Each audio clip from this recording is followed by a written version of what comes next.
Кутман күн бизнес партнер. Бүгүн азыр ушул саатта, ушул убакытта мен сиздерге личный кабинетке кирүүнү үйрөтөм.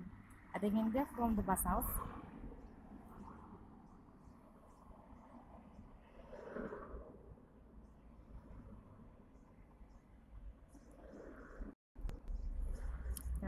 Google'dan faberlic.com деп жазасыз. Хоть англисче, хоть орусча. faberlic.com. Так. Уже менде личный кабинет деп чыгып калды. Бастым.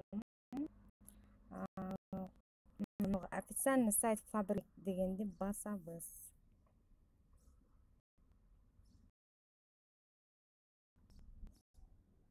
Официальный сайтты басканда ушул страница ачылат.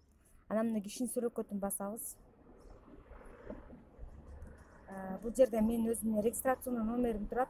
Эгерде сиз астыңыздагы консультанттын регистрационный номерине кирем десеңиздер, бул жерге ошол консультанттыгыздын регистрационный номерин жазып, паролун жазып, кайра баштан кирсеңиздер болот.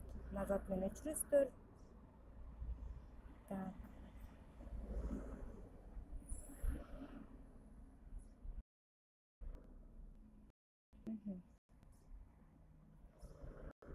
Так, что у меня есть там? Рейтинг.